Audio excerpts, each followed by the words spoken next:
to your mind, lost in love.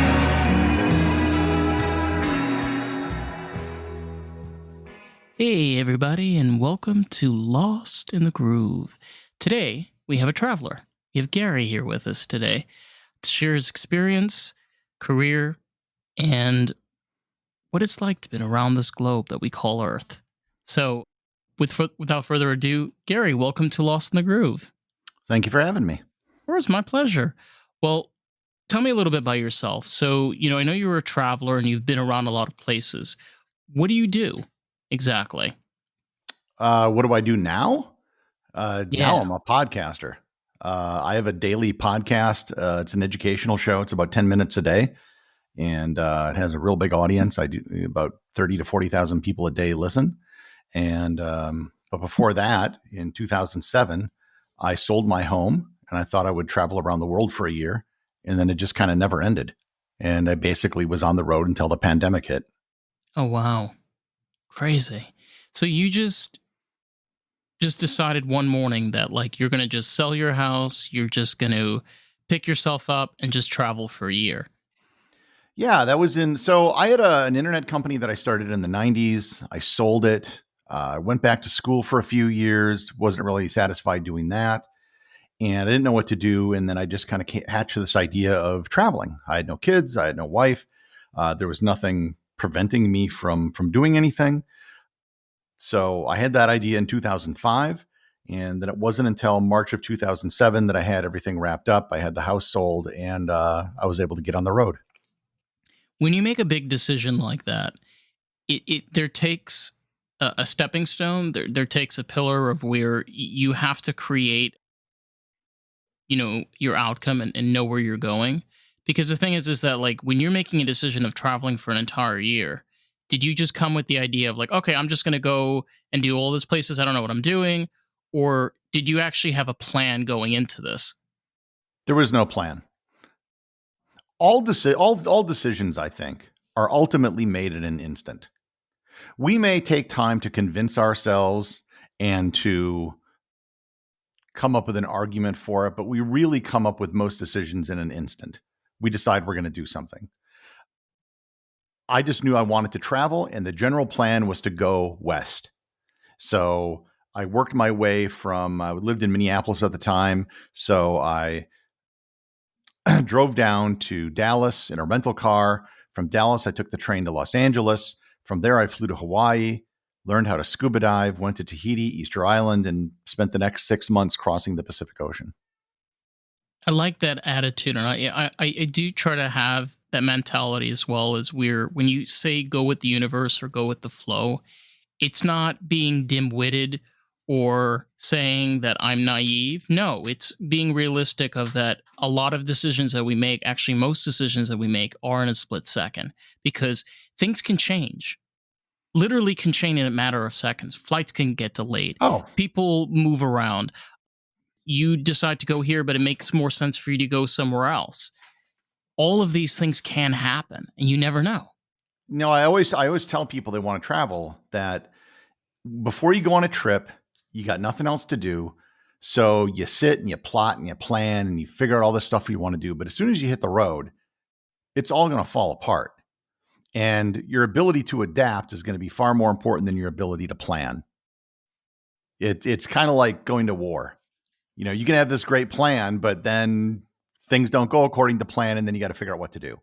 So you're absolutely right. I've had, I remember I was in Samoa once. I was going to get a flight to Tonga. And at the time, they were on different sides of the international date line, and I read the date wrong. And God. I showed up at the airport right when the flight was taking off. Like I saw the plane leaving because I was showing up at when I thought the flight was leaving when it was landing. Oh, okay. So I was like, oh, crap. And so then I had to talk to Air New Zealand. I said, oh, look, I did this. Can I change my ticket to next week when the next flight was going to be? So then I had a week on my hands. I'm like, all right, what am I going to do? So I took a flight to American Samoa and just hung out there for a week. And so I had things like that happen all the time. I once was going to fly from London to New York, and and so I got a flight on TAP Portugal that was going to fly to New York. I'm like, oh man, I'm gonna get there early. I'm gonna get a hotel next to the airport. So I got a place near Heathrow. Got there in the morning, plenty of time. Couldn't see my flight listed anywhere. I'm like, excuse me, where's this flight? What gate is it from? Turns out I went to the wrong airport, Oh and god. I've there had was that happen. Yeah. there was It's not no. fun. I was so focused on London and New York, and I just sort of assumed it was Heathrow. I didn't realize it was Gatwick, and there was no way for me to get from Heathrow to Gatwick in enough time.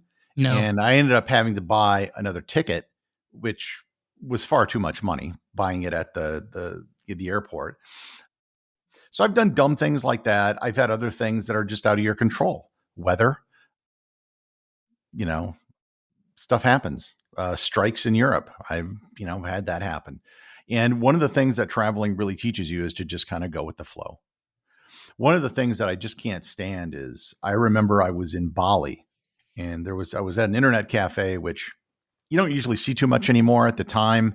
This is back 2007, 2008. It depends where you are. Like, for example, I lived in Israel, and internet cafes are very common there because of Wi-Fi. So depends where you are, but you are correct. Like, there are places where that doesn't really exist anymore. Yeah, I mean, a lot of people have cell phones now, and it's just Yeah. more ubiquitous. But anyways, Right. so I'm there, and this woman just starts putting up a stink about, oh, you gave me the wrong change, and blah blah blah. And I eventually realized how much money she was talking about, and it was 10 cents. And Well, it's 10 cents. Just let it go.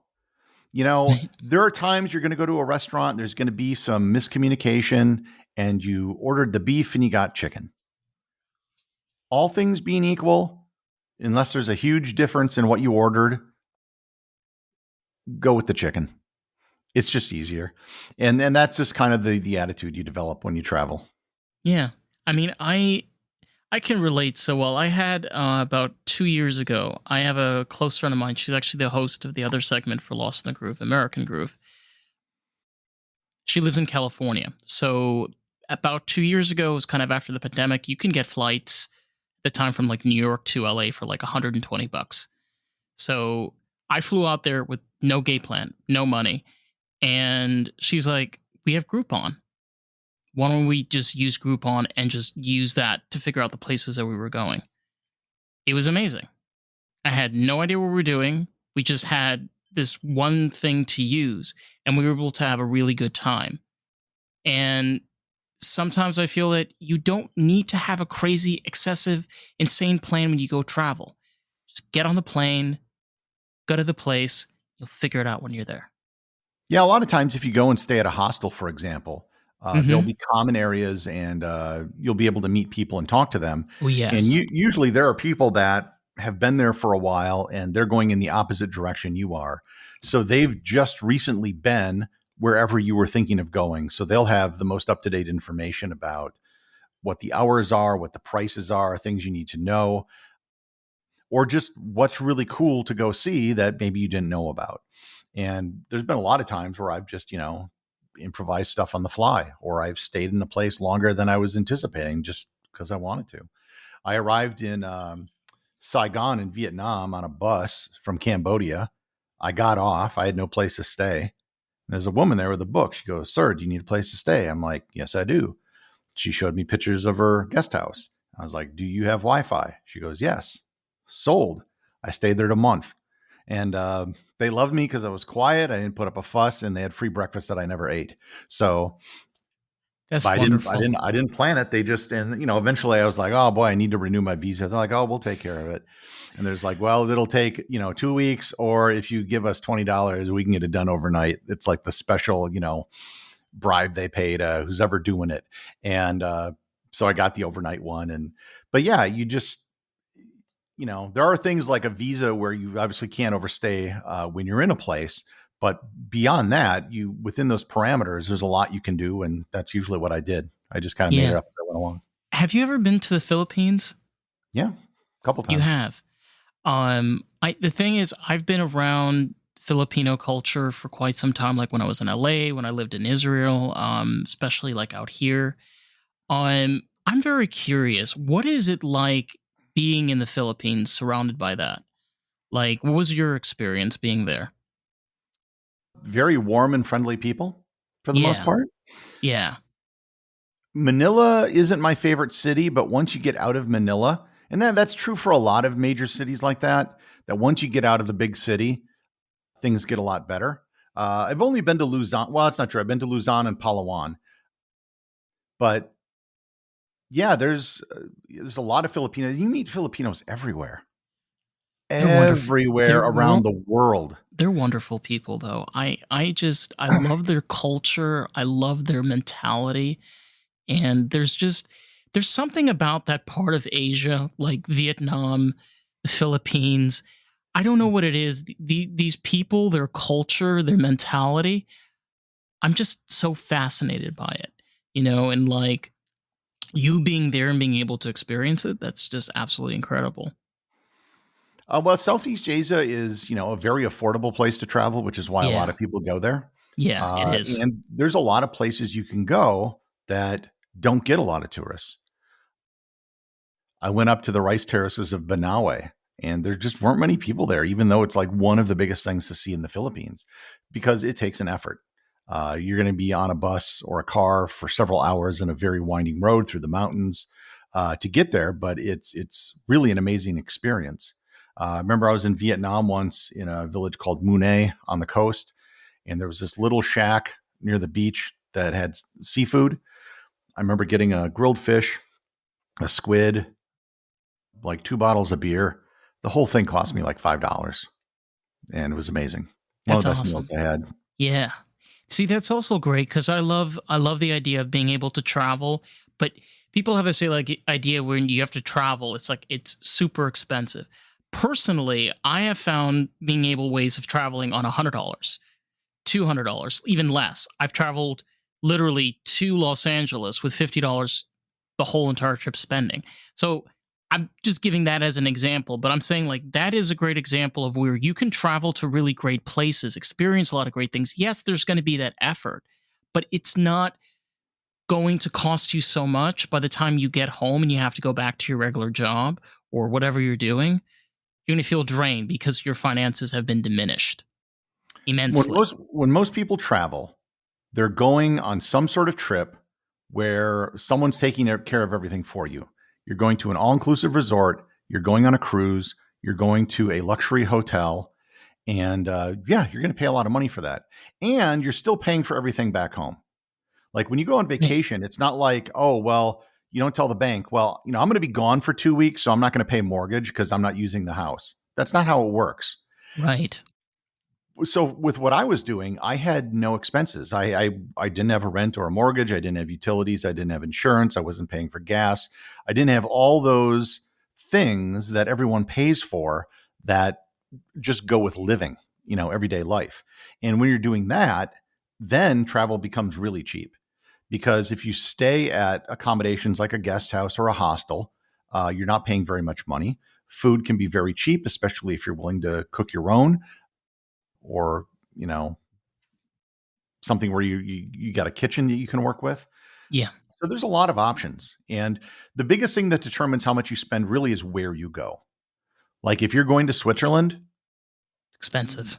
there's just no way around it. It's just Germany expensive. also is expensive. Like, you go to England. I went to the UK. It's expensive. There's a lot of places that are great to go.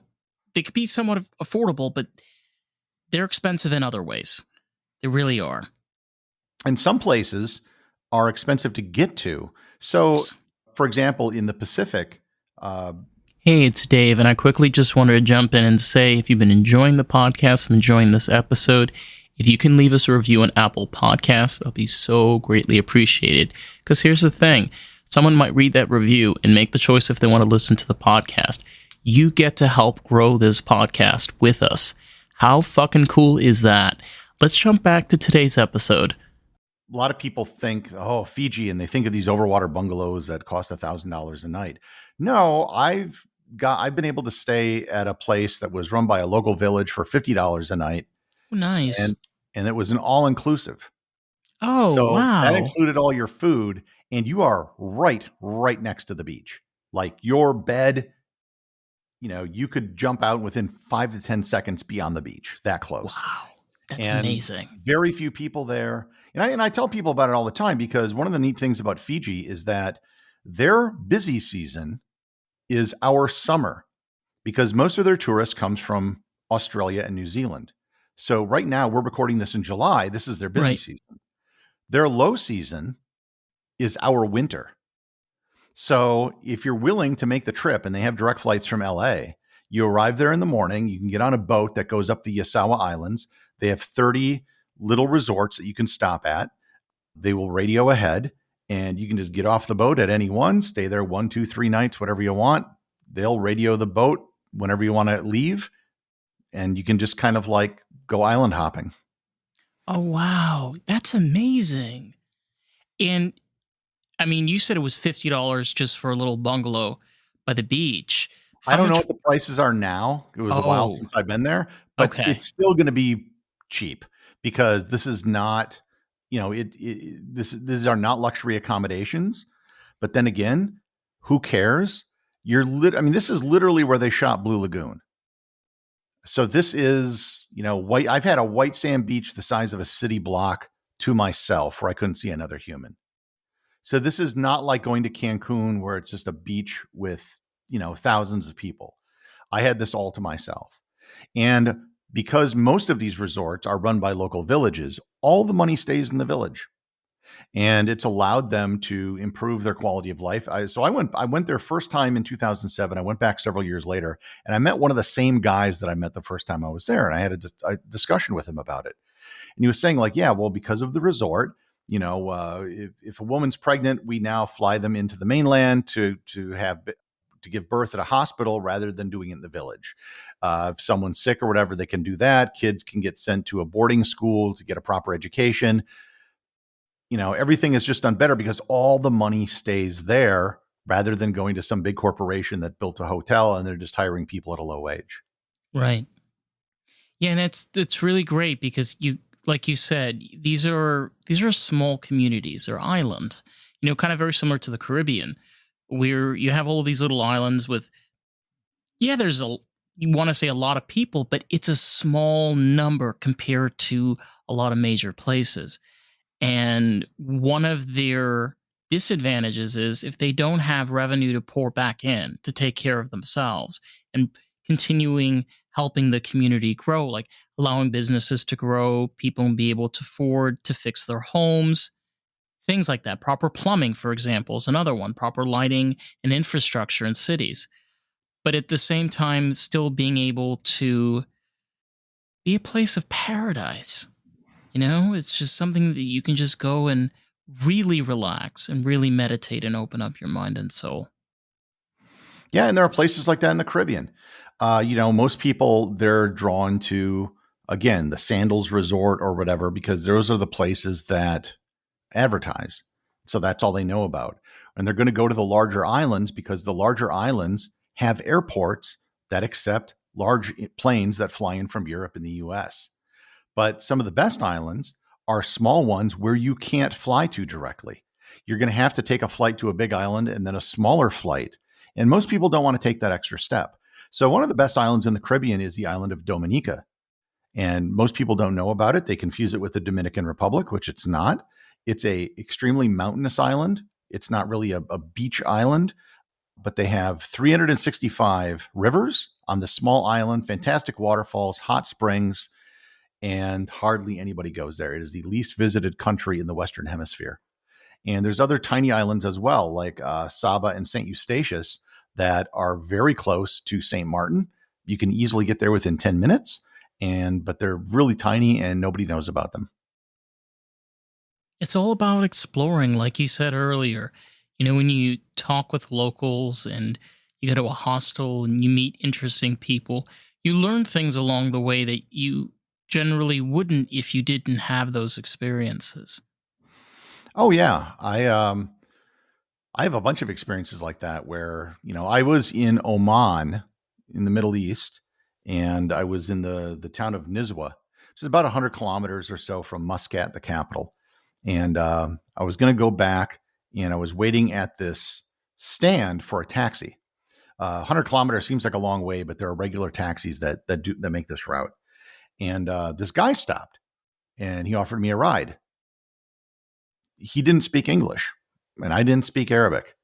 And I thought, your spidey senses start tingling, but it was perfectly fine. He bought me dinner along the way, took me directly to my hotel. And, when I put my bags down inside and went outside to thank him, he had already gone.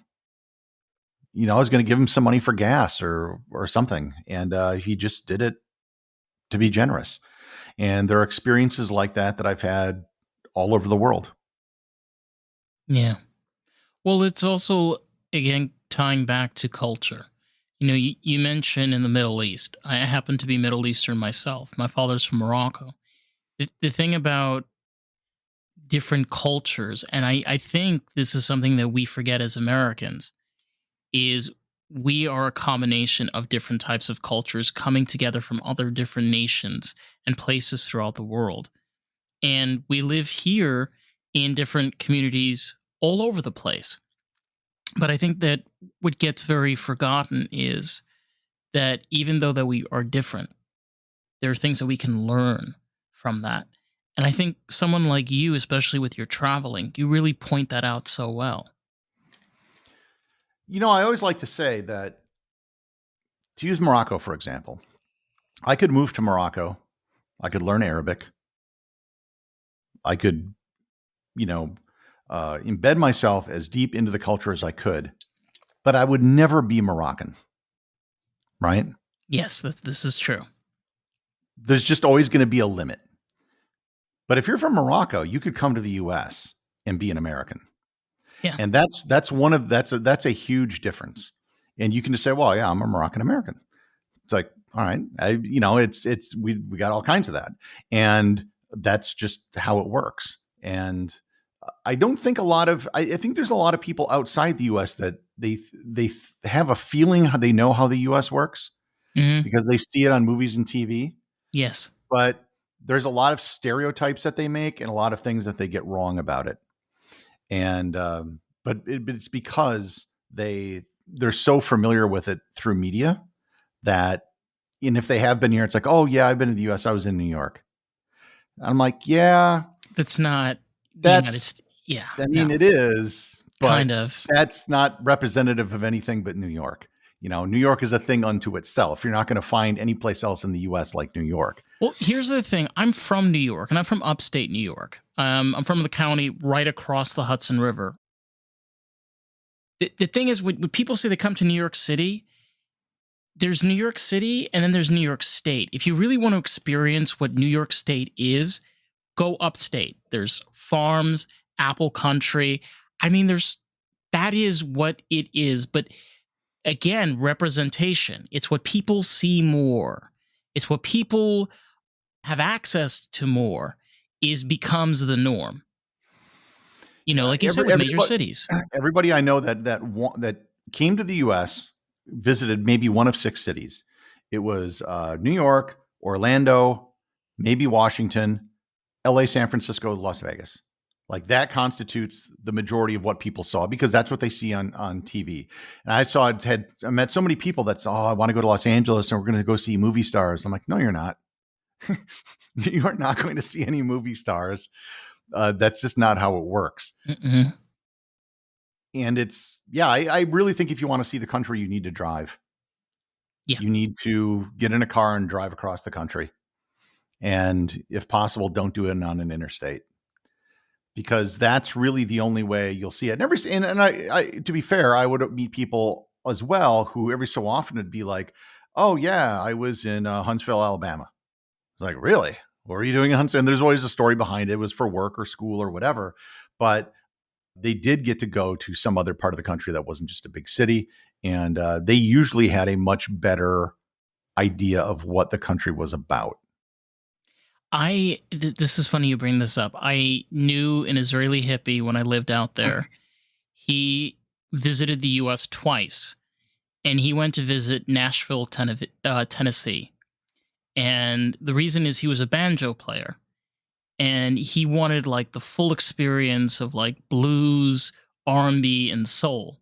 So that's why he went there. And he spent like 11 days, came to this country and went there specifically. And I was like, just like you said, it kind of tingles me like, so you didn't go to like a major city that everybody goes to. Like, why did that? And in his case was because of his playing. But it's interesting what people's interpretation of American culture is because they don't live here.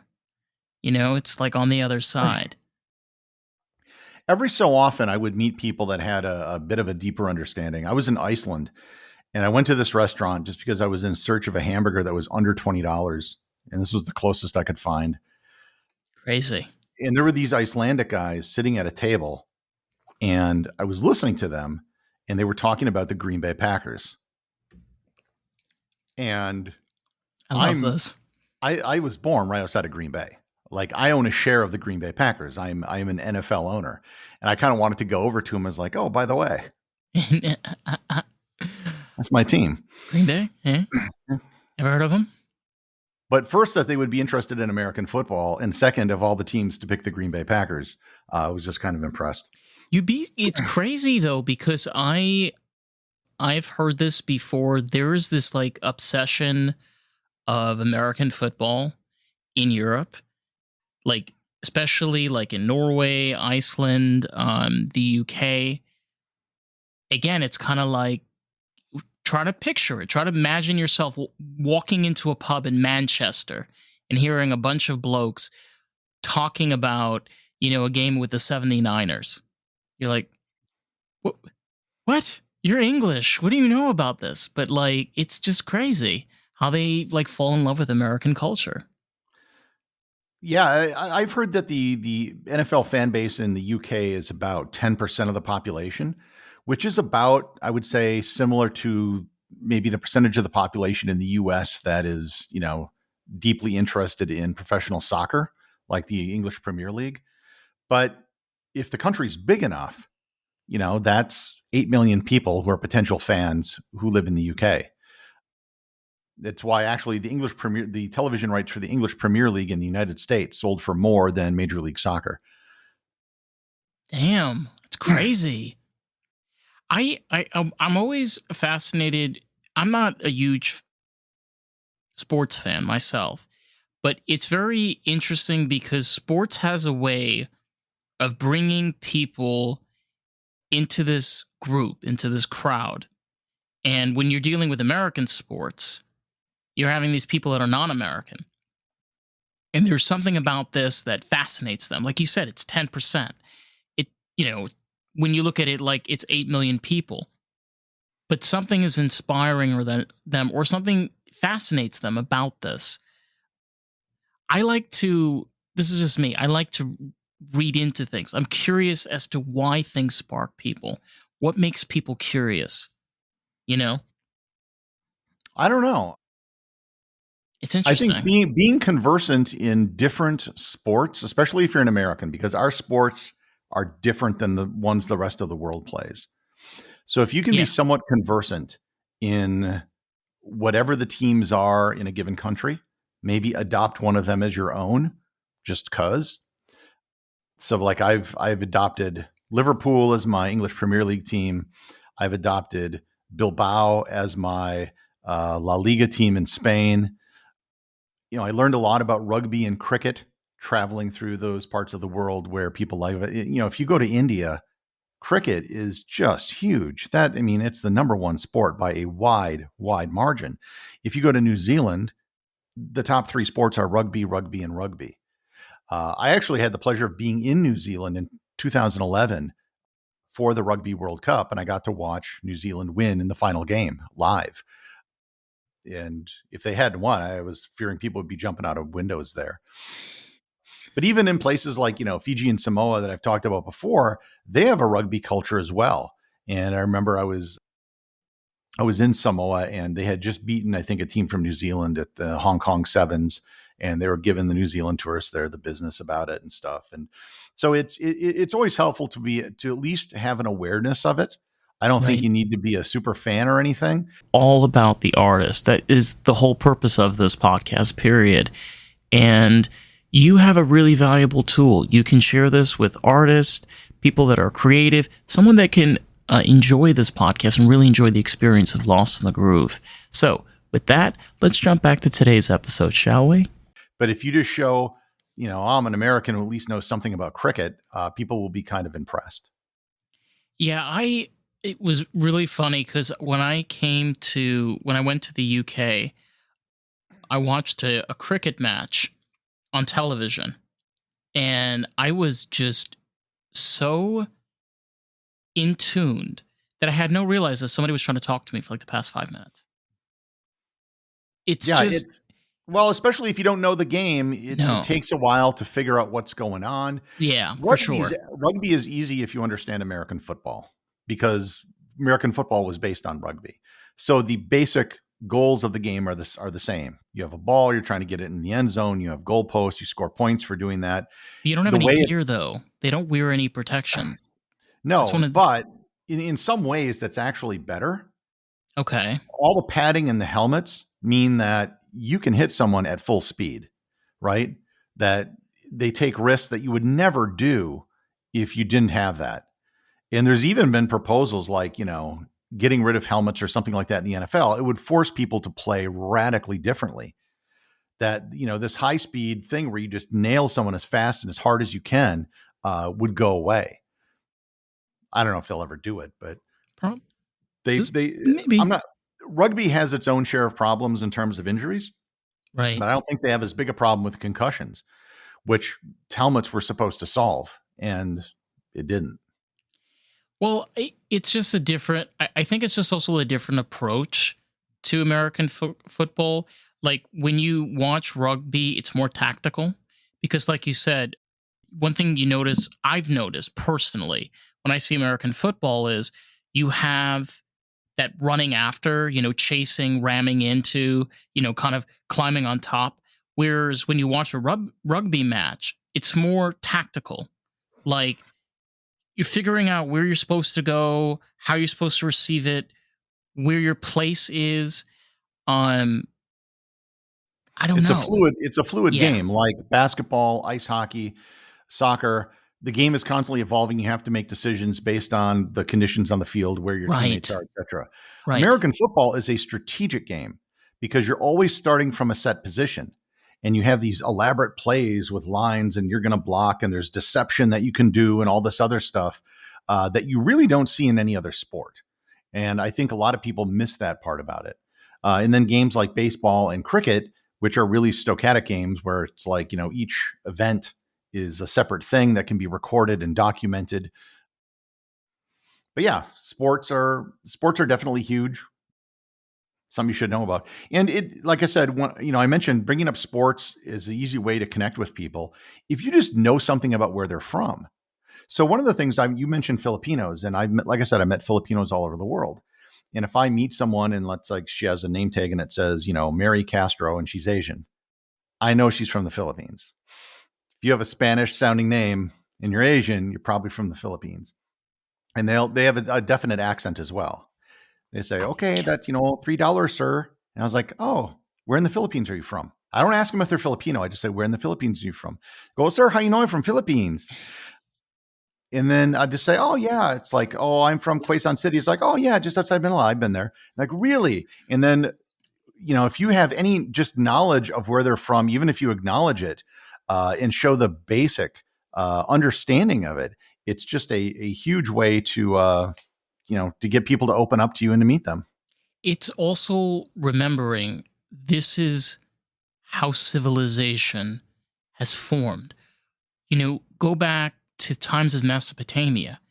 It's a mixture of cultures conversing and coming together and learning from one another and creating societies from it.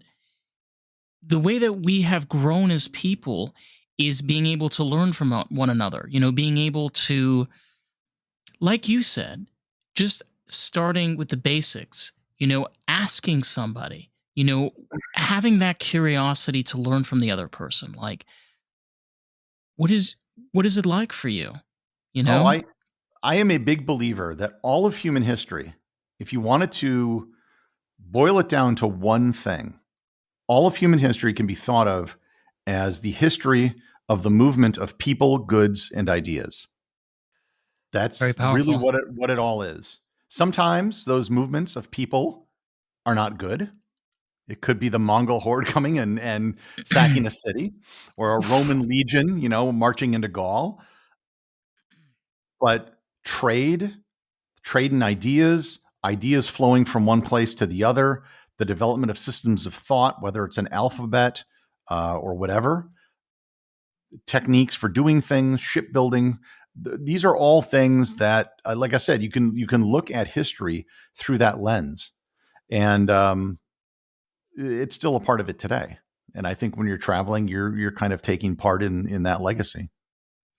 You are. And you're also walking in the same footsteps sometimes as your ancestors.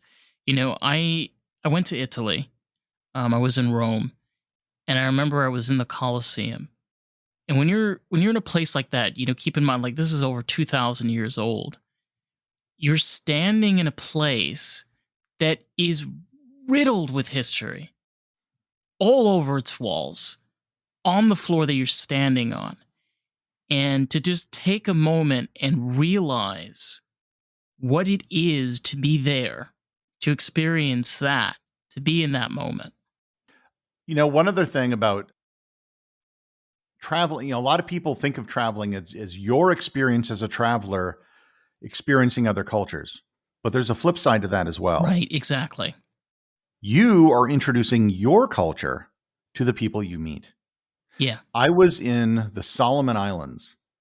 Doesn't get a Ooh. lot of visitors. Hmm. And this guy was telling me about this thing that they would occasionally do when they had really strong winds. There's this type of spider there that creates a very thick web, like in the crotch of a tree. And what they would do is they would cut that out and they would attach it to a very large leaf, like a banana leaf or something, and blow it across the water and see if they could get a fish to jump into it and get caught in the web. And I was like, wow, that's really cool. And then I Okay. told him about how my people fish. In the winter, it freezes, and then you walk out on the water Hmm. and you drill a hole, and then you put a line down there and you catch a fish. And this guy just looked at me dumbfounded. He's like, truly, your people walk on the water. And he had never experienced snow. He had never experienced ice, outside of, getting it in a drink or something. And it probably never dawned on him that an entire body of water could freeze over, that you could walk out on it, drill a hole, and fish. Yeah. But he introduced me to what he did, and I introduced him to what I did. And Solomon Islands are a place where a lot of those people are not going to be traveling around the world. So I was able to introduce him to something that maybe he never would have thought of before. So Uh, this reminds me. I have a cousin of mine.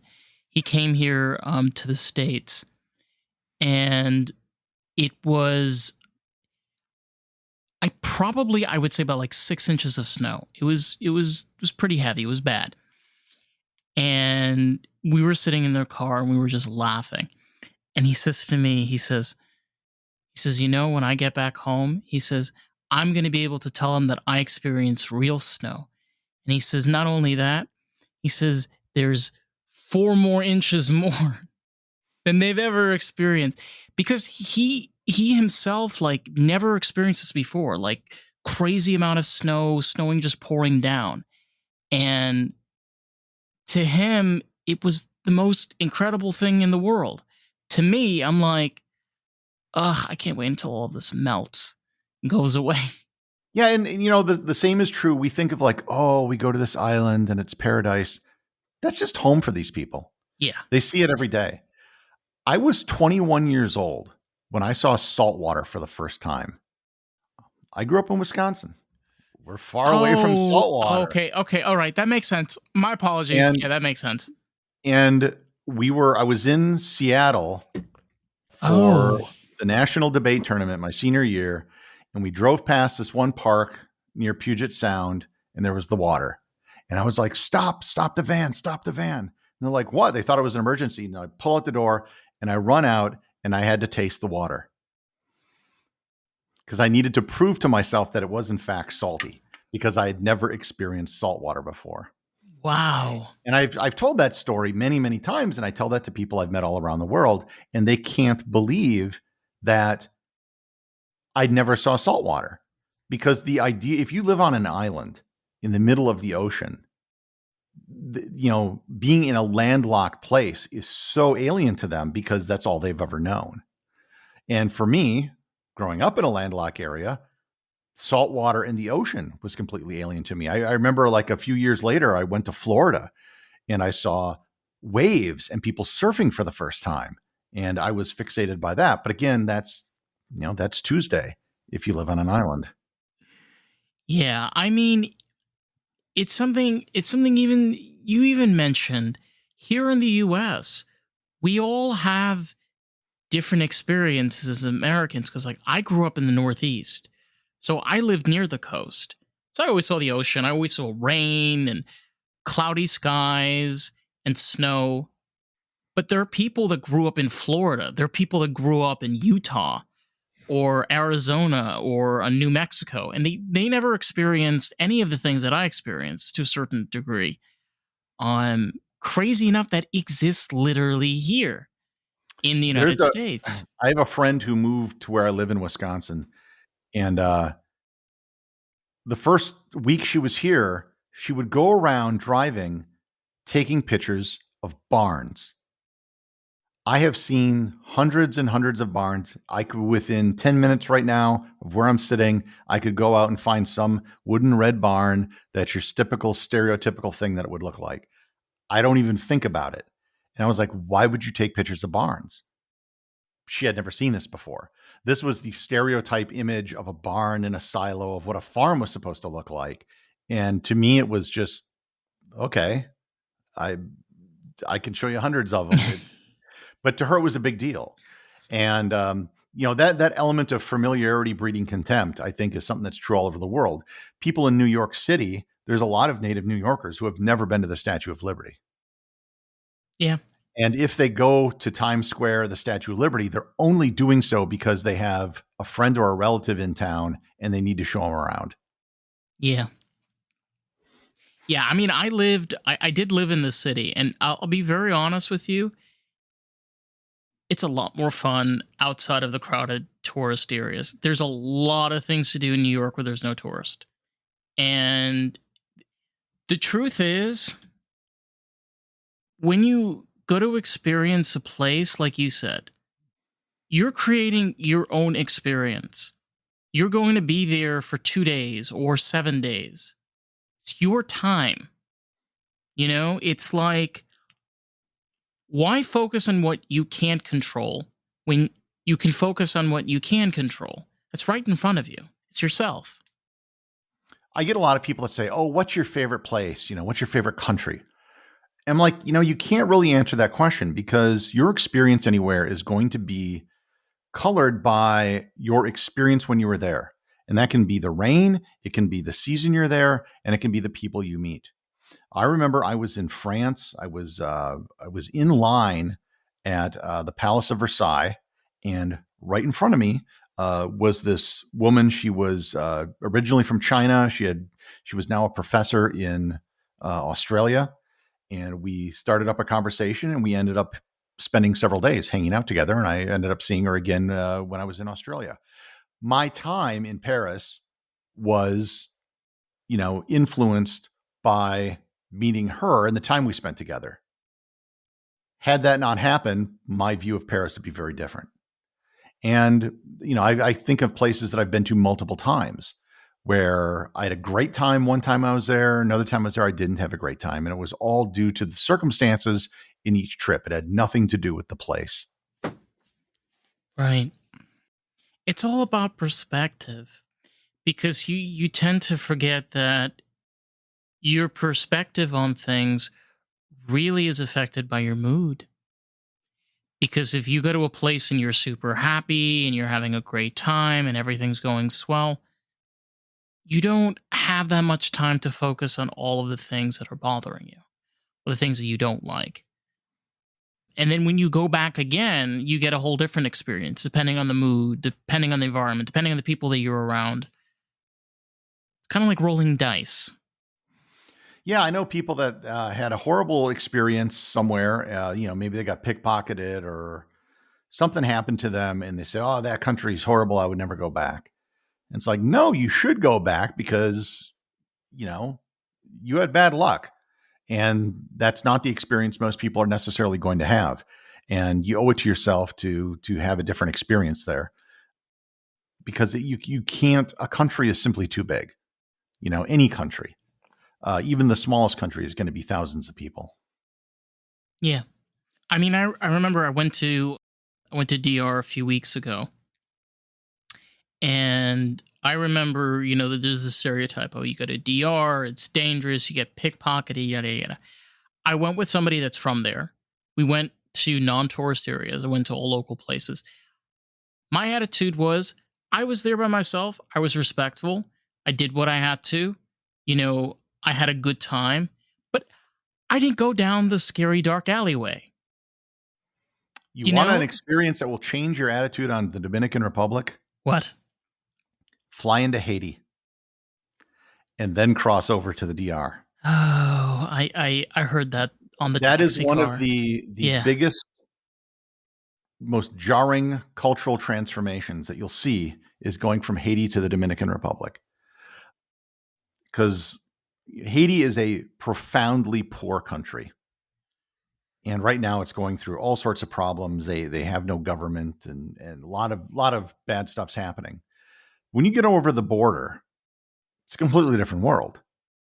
Yeah. Like I remember there was this village and they had a baseball diamond and there were home and it looked just not a wealthy place, but it looked like a normal place.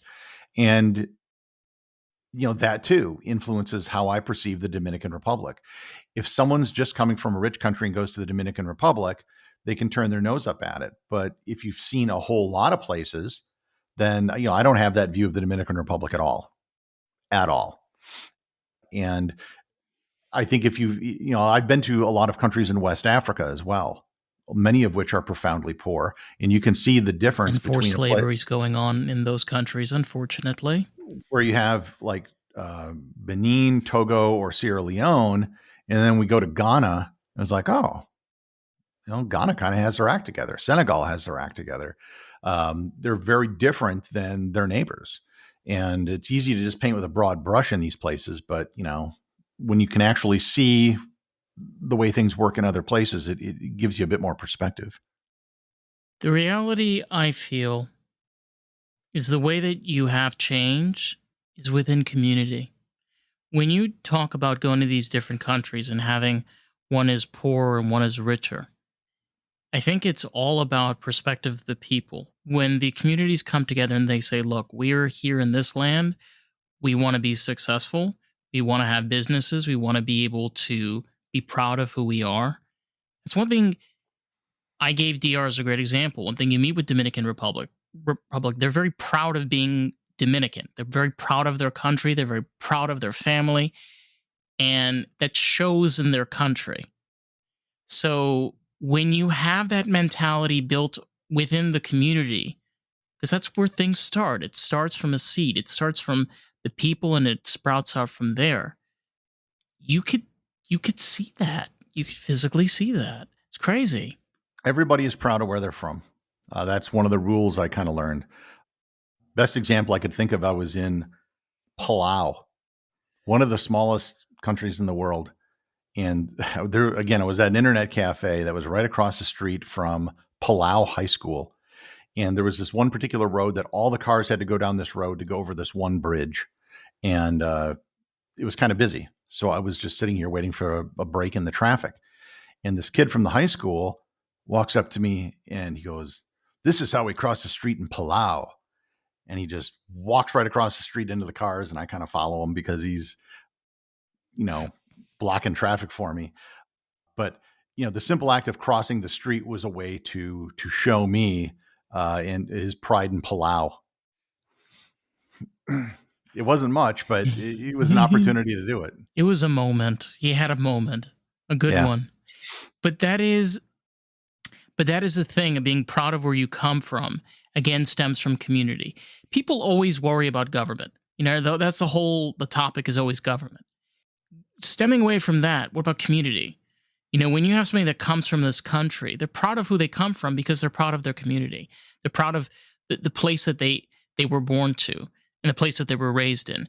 Whether there were problems that there is, which sometimes you'll talk with these people and they'll tell you the problems that exist in their country that they're not proud of. But I think that's a key marker that shows you something about people, especially where they come from. Yeah, I think it's universal. I think everybody wants to be proud of where they're from, and I think it's a lesson that a lot of people could learn when they're thinking about things like foreign policy or other things, that you have to look at it through the lens of the people that you're going to be helping or hurting, or what their reaction is going to be. And a lot of times people just ignore that, or they assume like, oh, they'll love us. Not necessarily. Yeah, and again, there's also a difference of culture. When you have people that are telling other people from a completely different place on how they're supposed to be and how they're supposed to act and who they're supposed to be as people, it doesn't really stem well. It's like me trying to have a conversation that's with somebody that is from a traditional Japanese family and telling him that he can go and have the time of his life in the nightclubs in Korea. He's going to think I'm nuts. I can't do that. I come from a traditional family. We're not allowed to do those things. Why not? Because I don't do that. You you cannot explain something to somebody if they are not even from your own culture and understand where you come from No, and why you do this. Yeah. I have maintained that culture is actually something that's in your head. We think Yeah. that culture is food and dress and music. Those are the trappings of culture. But culture really is something that's internal. And, Japan is a really good example. There are notions of honor that are very profound in Japan that don't necessarily exist in other countries, and family and other things that people just might not understand.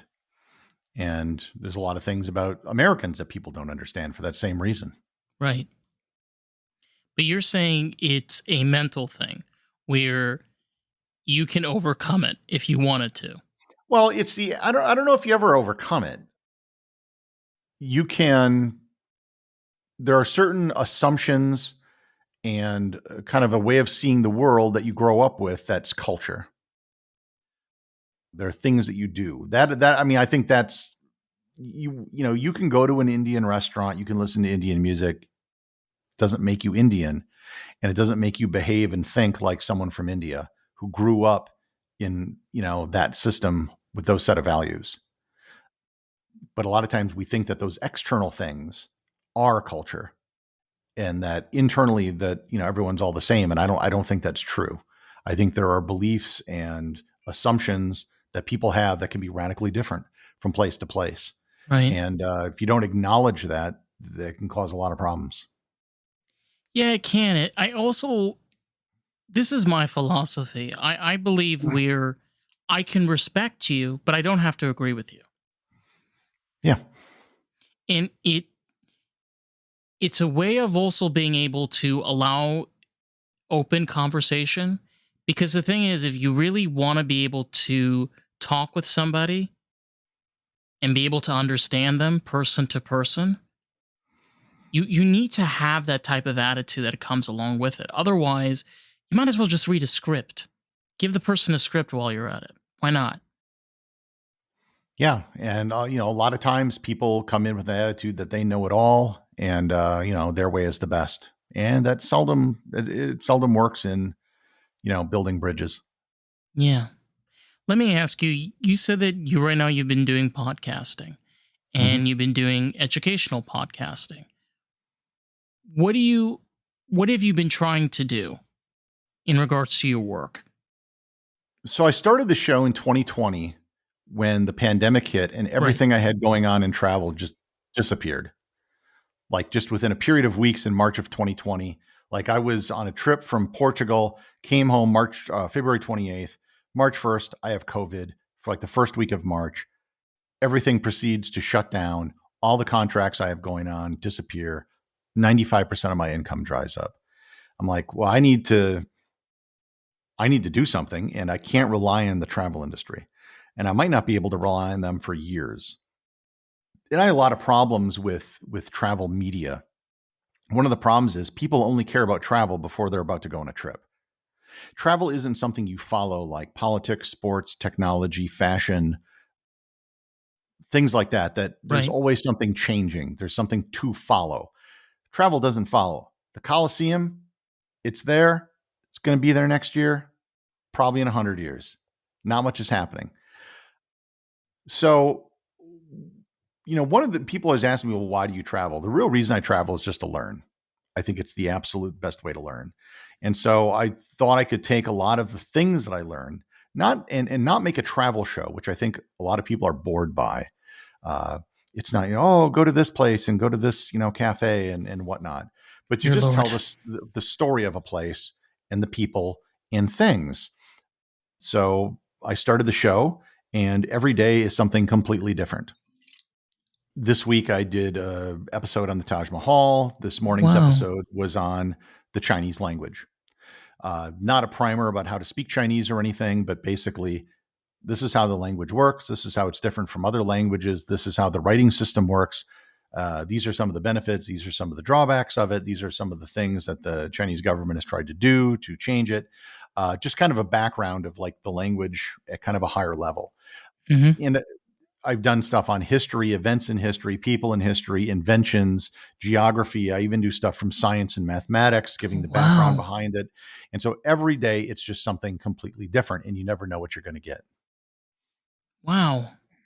I love that. And again, education is something that you learn over time, but especially with travel, especially with learning from other cultures like language. I love that analogy where Colosseum is going to be around for another 100 years. So you can visit it whenever you want to. But, spending the hour listening about something like that, about what the history of the Taj Mahal or about the Colosseum, how it was built, why it was built. Um, yeah, you're not in a plane, but it's a great experience and you learn something in the process at the same time. Yeah, I've been shocked at the number of people. The show's done really well. We're getting like 1 million downloads a month, Nice. and people all over the world are listening, and people that I never thought I would reach. There are children that listen. I've had 9-year-olds tell me it's their favorite podcast. I got truck drivers Aww. that listen, who postal workers, people that go for walks, parents that listen with their kids. It's all over the place. I got teachers that play it in their classroom. Get out of here. Really? Yeah, so it's really kind of struck a nerve with I was never planning on that for happen, but it's a pretty wide group of people, and I get these outbreaks that kind of happen in certain places. I had one in Iran where the podcast really took off in Iran, and I've recently had a kind of growth spurt in Kenya. Nice. People discover it, and they just binge on it. So the episodes are short, so you can just keep listening. The really amazing thing is we constantly talk about the new advancements, bettering ourselves. You know, times have changed, but at the same time, there's so many things around us. There's so many things around us that we can learn about and teach us. This is honestly like the reason why I do podcasting. I love bringing on people like you that are able to share experiences. I'm able to learn something out of it. Like, oh my God, that's really cool. I never knew that before. Wow. That's something as human beings we have as the most incredible superpower. That's kind of what makes us kind of like Superman in a way. And one of the reasons I also did the show is that most of what we are fed online is determined by an algorithm. And they're thinking, oh, well, you like this, so you'll like this because other people like this. And there's no serendipity involved. It may be that there's something way out here that you would like, but it's never going to show it to you because it's not in this other bubble of things that you like. And so the show really is about just randomness and serendipity and introducing you to things that you didn't even know that you didn't know. And I think that's really kind of the only way you can learn and expand yourself. And that's why I did the show. Yeah, and kind of tying back to what we said, where you can plan as much as you want when you travel. When you get there, might change, might be Yeah. completely different. Yeah. Don't ever plan too much. If you got your schedule mapped out down to the hour, that's probably too much. You got to leave some time in for things to happen because things will happen. And you want things to happen because those are always the best parts of the trip. Yeah, especially I love those experiences, those moments where you meet new people and you start conversing and you have a conversation and you start talking and you start learning like, oh, you do this, oh, you draw that, oh wow, you went to that record shop over there, what was there, oh, that's super cool. And then you leave after that and you're like, wow, that was amazing, that was absolutely amazing. And you just traveled to this place, you just flew to this place and you had this experience because you made the decision to go there. But at the same time, you had this awesome experience you never thought would even happen. And those can happen anywhere.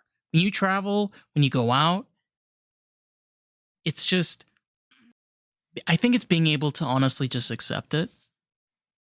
You can't control it. A lot of people are very nervous when they travel. They're very afraid of traveling. They're afraid of the unknown. And that's because we only hear about things on the news that are bad.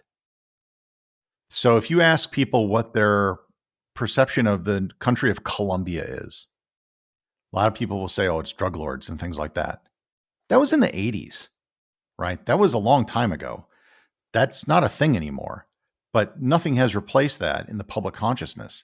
And so they only know the bad things that happen. So they're always afraid to travel somewhere.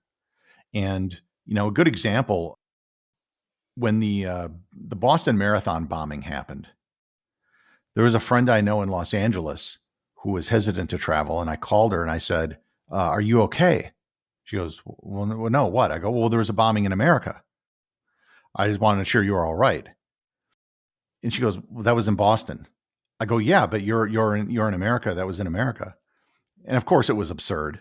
But the point is we do that all the time for other countries. Mexico is a really big country. And if something happens in the north of Mexico, people are afraid to go to Cancun. There was an Ebola outbreak in Sierra Leone several years ago, and people were canceling trips to South Africa. Sierra Leone is closer to London than Cape Town. But because it's, quote, Africa, everybody was painting with such a broad brush that they were afraid to go to South Africa, which is thousands of miles away, because of something that happened in Sierra Leone. And the further away you get from something, you paint with a broad brush, you don't see the nuance. If there's, if you live in a big enough city, in the course of a month or something, there's a chance someone might get killed, right? Nobody moves, nobody sells their house. It was just some random thing that happened. Mm-hmm. There was some domestic violence incident or whatever, or there's a part of town not to go to. And you know that because you live there and you're accustomed to it. But when you hear the same thing happen somewhere else in the world, you develop a sense of fear because you're not familiar with it. And so you're afraid to go there. And that's one of the biggest things I think that keep people back. There was this one woman that was killed in Aruba several years ago. Mm-hmm. Aruba is a perfectly fine place. It doesn't have a high murder rate. No. Just whatever happened to this woman happened, and it was tragic, but it's not a regular thing. But that's all you heard about Aruba for the longest time. And so I mentioned I was going to Aruba once, and someone said, "Oh, be safe." I'm like, "Why?" It's like, and because they heard this thing on the news, and that's all they knew about it was something bad.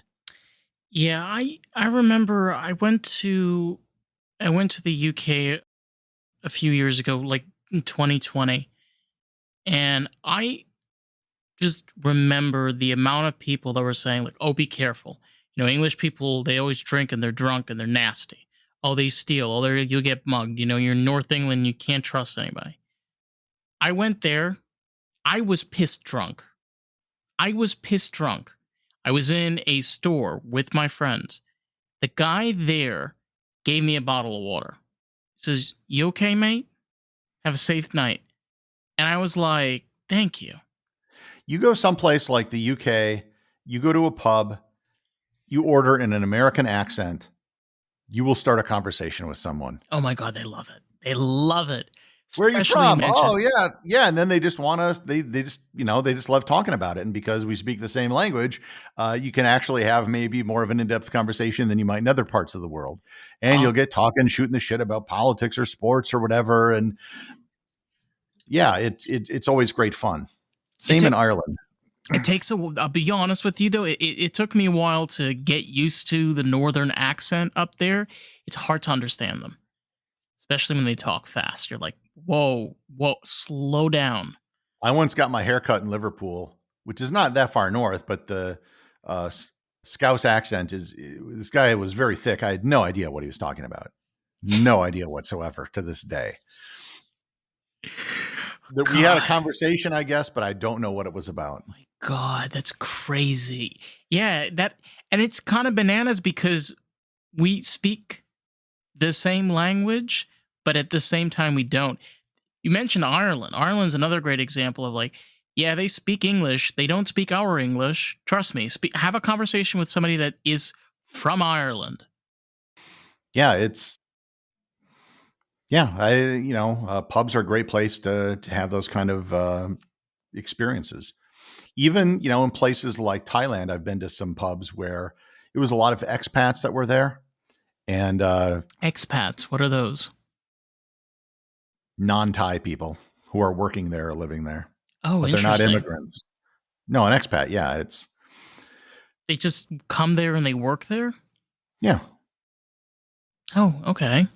So if you let's say you have a job that takes you to Tokyo or something, and you live in Tokyo, you're not an immigrant. You don't intend to stay there the rest of your life and move your family there. So yeah, an expatriate. It's a little harsh. No, that's the term. It's not a No, I know. pejorative. I'm Yeah. I'm being comical. But so you were saying you were at this place and you met these people. Oh, there's lots of them like that. Yeah. Well, you just start up. Just it's not just meeting the people in that country, but meeting other travelers as well. So you're meeting people from all over. Sometimes when you travel, if you're staying at a hostel or if you go to a pub or a restaurant or something like that, so you can meet people. I remember when I was in East Timor, I stayed at a guest house, and one of the guys there was from the Democratic Republic of the Congo, and we would stay up having some beers, having a discussion. He worked for the UN. He was a peacekeeper. Very interesting guy. How he got there, and what their mission was. I've had tons of conversations like that. I remember once I was at a hostel in Tokyo, and it was a whole bunch of Europeans, me, and a two-man rap group from Philadelphia that was touring in Japan. Oh my God. I would never have had anything in common with these guys. But because we were Americans surrounded by Europeans in Tokyo, we were all of a sudden like, you stay up late and argue about and solve the world's problems and stuff like that. We were kind of like Team America for this one night against all the Europeans. My And God. the great part about this hostel in Japan is that they had beer and vending machines. So you could just stay up all night long and just get all the beer you wanted. I love that. And it kind of ties in again with go with the flow. It's so easy to get caught up in this web of fixation. This constant of category and planning, and sometimes you gotta be open, and you gotta be able to just let yourself just go with, I'm serious, just go with the flow. It honestly just, for me, I've tried it countless of years already. I will continue living this way. It really changes your mind and really changes perspective, and changes the relationships you make with people. Absolutely. Yeah. So, Andy, first off, this is incredible. Thank you so much for coming on. Just hearing about all of these places you've been to and experiences that you've had. And let me ask you something. Where can people that are listening, where can they find you? Easiest place is wherever you're listening to this podcast right now. You can search for my show, Everything, Everywhere, Daily. Perfect. So with that, be sure to check out Andy's podcast. And if you want to check out more of Lost in the Groove, you can find us on Facebook, TikTok, Instagram, and YouTube at Lost in the Groove Pod. So with that, we'll catch you on the next one. Stay groovy, my friends. Bye, everybody.